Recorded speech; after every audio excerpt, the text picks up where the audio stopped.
এই চাচা এতির ওলাই যা ধরে না গাছ আপনি তলে নি বান্ধি রাখ। আসসালামু আলাইকুম। ওয়ালাইকুম সালাম। চাচা, হ্যাঁ। ওই আমি ইন্স্যুরেন্স কোম্পানি থেকে আসছি। আচ্ছা ওই নতুন বছরে আমাদের একটা অফার আছে। কি অফার? অফারটা হচ্ছে আপনি যদি এখন 30,000 টাকা দিয়ে একটা ইন্স্যুরেন্স করেন, তারপর আপনি 30 লক্ষ টাকা পাইবেন। আর ভালো কোনো অফার আছে না? আছে, আচ্ছা আরেকটা আছে 10,000 টাকা যদি আপনি করেন, তারপর 50 লক্ষ টাকা পাইবেন।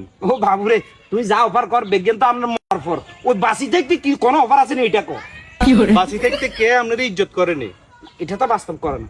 তে পয়সা দেনে না সবকিছু মজার পরে আপনি পরিচান আপনার আশ পড়োশি করি কেনবো। আহারে। 4 জন লোক আপনার উড়াই নিবে লাই আইব, ব্যাগে কইব লোকিজা ভালা আছিল। হ্যাঁ। বুঝছেন নে বাঁচি থাকতে কোনো দাম নাই।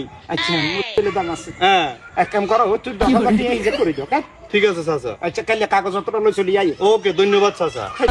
বাসি থেকে মেনশন দাম নাই তো। বাস্তব কথা বলছে ইন্স্যুরেন্স কোম্পানি, বাস্তব কথা বলছে। বাস্তব কথা বলছে রে।